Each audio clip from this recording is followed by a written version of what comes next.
Bhagavad Gita is a perfect, harmonious, instructive, and authoritative book. Several aspects of life, like how we should lead our life, how we should behave, what karma means, etc., have been explained in detail from various perspectives in the Gita. The Lord has prescribed several practices and methods in the Gita to attain the experience of the formless, faultless, birthless, and deathless Brahman residing within our hearts.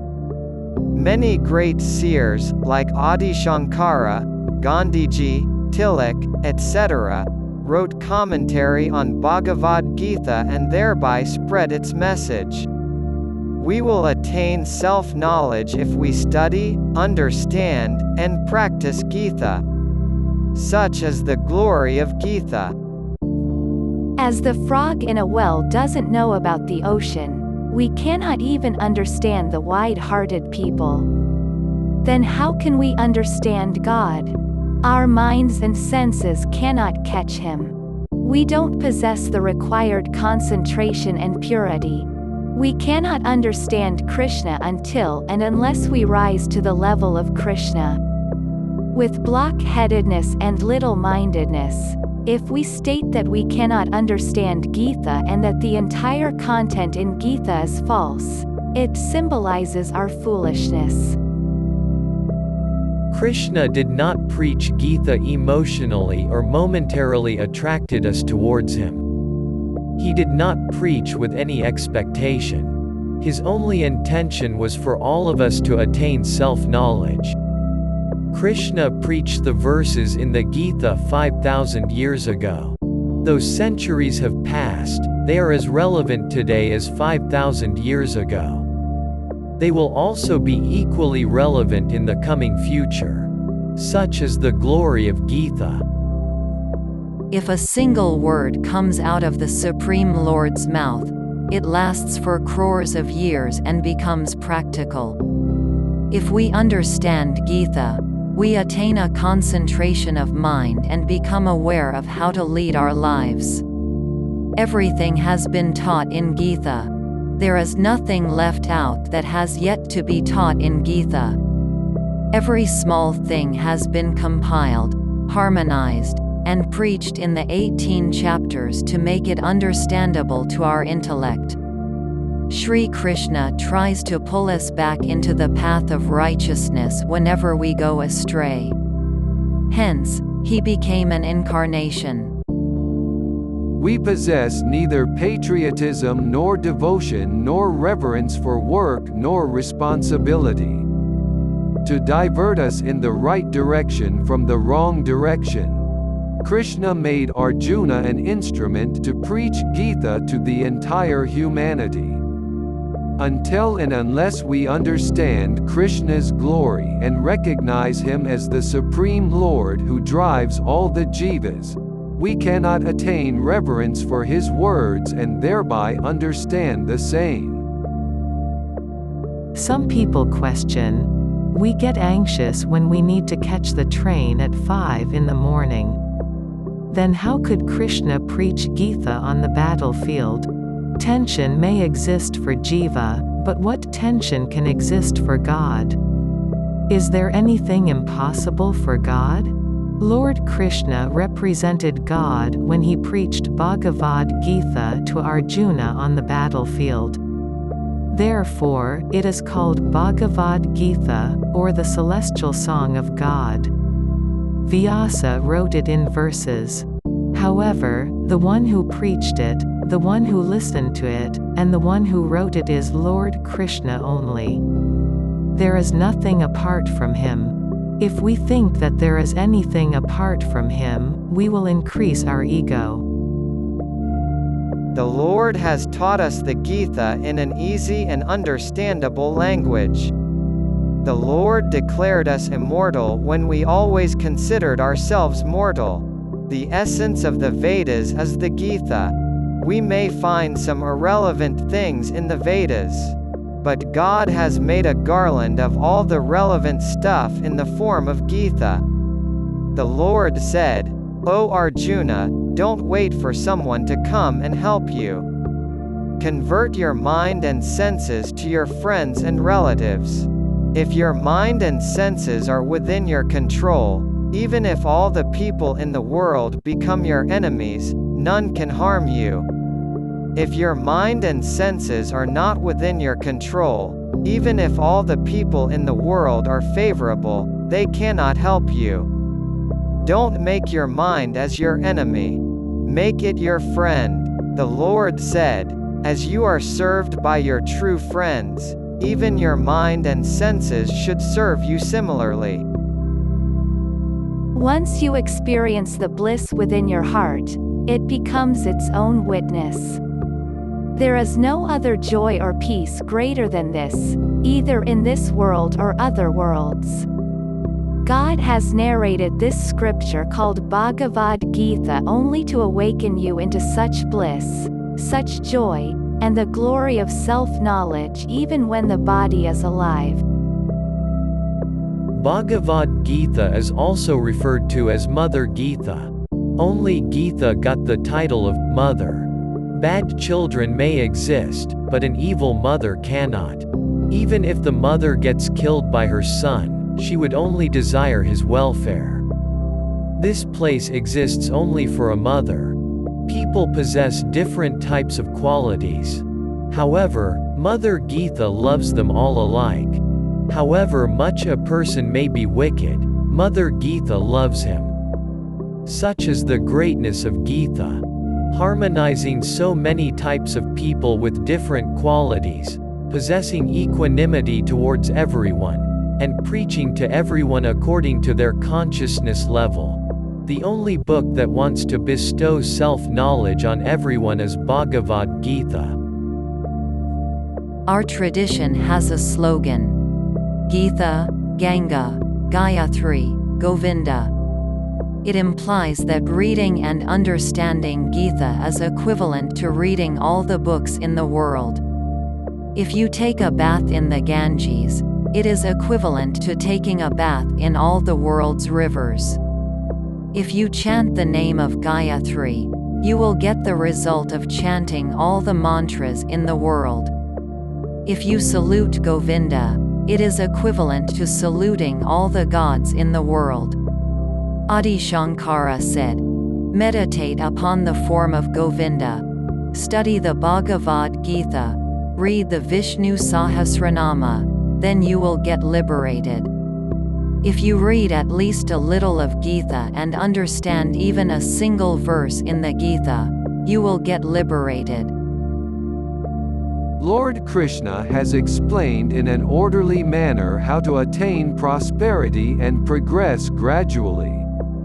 He covered the various facets of life, right from handling the day-to-day life hardships to attaining self-knowledge.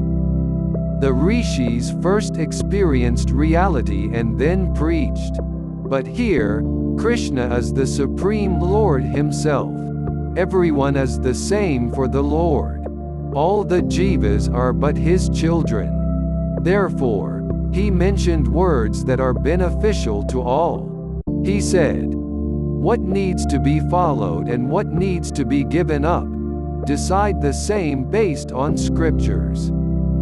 Both the do's and don'ts have been mentioned in the Gita. Why did Gita attain such greatness? It is only because, out of great love towards all the jivas, God has systematically prescribed several methods and practices regarding how to worship God, contemplate Him, and destroy the mind, thereby attaining great illumination, that is, self-realization. As you treasure the gold and other valuables at home, treasure the words and their essence as God narrates in the Gita within your heart. If you love and revere the Gita, it will bless you with its heart. Bhagavad Gita is the essence of Vedas and Upanishads. Lord Krishna converted Upanishads into a cow, extracted the milk of Bhagavad Gita from it, and gave it to Arjuna. Arjuna consumed it initially and later by several great people. The milk is still there, and even we can consume it. We should have the tolerance to consume it and the power to digest it. In this world, we celebrate people's birthdays but not books' birthdays. This fame belongs to Gita alone. Though this is a small book, it has a great reputation. Even Bhagavad Gita is a Veda. The Gita consists of the words uttered by God Himself. Who amongst us can speak about God? We will not understand Him if He doesn't talk about Himself. Therefore, out of love for us, the Lord spoke about Himself, killing His self-respect. Why? It is because until and unless we don't understand His greatness, we cannot love and respect Him. Further, loveless hearts are like godless temples. As man requires food to sustain his body, even the words in Gita are equally crucial for man's reformation. If we like God and possess love and devotion for Him, we will also possess love and devotion for His words. If we don't have love for God, we will not get reverence for His words too. Supreme Self took a name and form and preached the Gita. Hence, it is called Bhagavad Gita. We cannot understand Gita by merely reading it. Until and unless one possesses good-heartedness, good intellect, and good behavior, Gita will not lend its heart. Arjuna and Dhritarashtra heard the Gita simultaneously. But Dhritarashtra could not understand it because he was after enjoyment, and his mind was not pure. In contrast, Arjuna followed it very clearly because he was of pure mind, disciplined, white, chaste, perfect, and above all, he possessed the rare quality of being non-envious, and only because of this good, great, noble, and one quality, Lord Krishna opened his mind and heart to him. Jealousy will weaken us. By hard work and by sacrifice alone, the Gita can be understood. Gita is dictation. Gita is Supreme Court full bench judgment. Piling up all the valuable diamonds in the world in one place constitutes Bhagavad Gita. The good in Bhagavad Gita is equivalent to goodness constituted by compiling all the good people's hearts in one place. Gita may contain that which doesn't exist in the world, but that which doesn't exist in the Gita cannot be found in the world. You might gain merit if you read 18 chapters of the Gita, but if you try to understand and practice the same, you will get jnana. If you cannot read Bhagavad Gita, place it on your table and adore it daily. Only Gita leads you from ignorance towards the light of knowledge and bestows you with permanent bliss.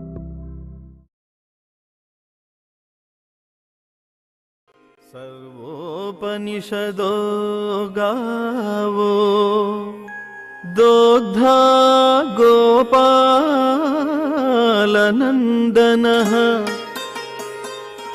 Partho वत्सः सुधीर्भोक्ता दुग्धं गीतामृतं महत् दुग्धं गीतामृतं महत्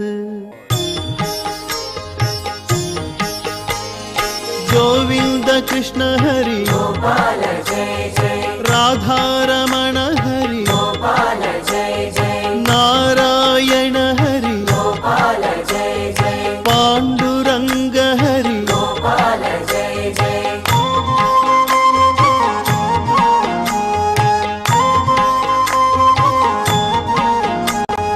शंख शङ्खचक्रधर जय आश्रितवत्सल जय द्वारकाधिपति जय विश्वमङ्गल विभो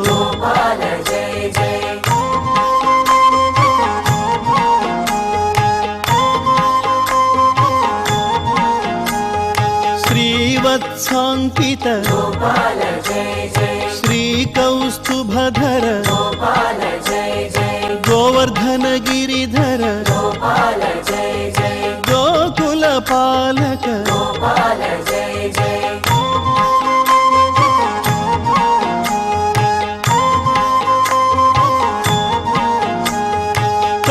कंसदर्पहरि जय कालीयमर्दन जय दुष्ट शिक्षण हरि जय भव भय भंजन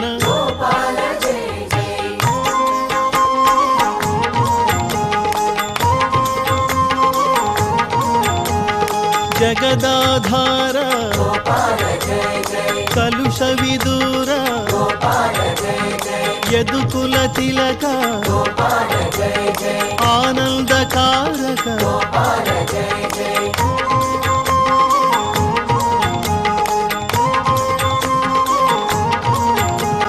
नवनीत चोरा जय वेणुगान प्रिय जय पुराण पुरुष जय मुनि जन सन्नुत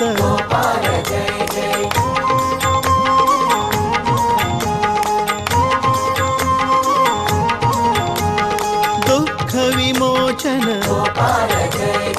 आनंद नंदन ज्ञान प्रदायक मोक्ष प्रदायक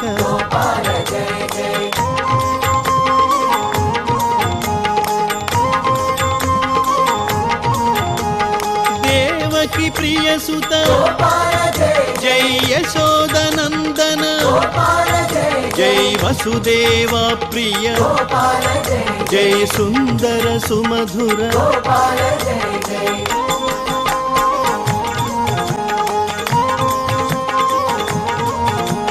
गीताचार्य हरि करुणा सागर मकर कुंडलधर वृंदावनचारी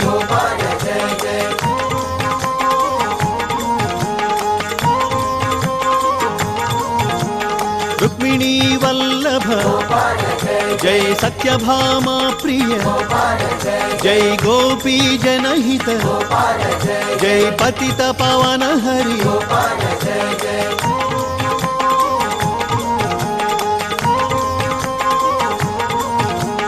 हरे राम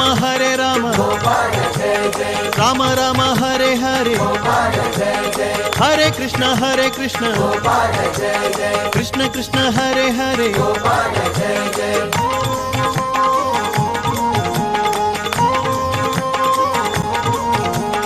मुकुंद मां पाहि जय गोविंद मां पाहि जय मुरारी मां पाहि जय माधव मां पाहि गोविंद कृष्ण हरि गोपाल जय जय राधा रमण हरि गोपाल जय जय जय श्री कृष्ण भगवान की जय।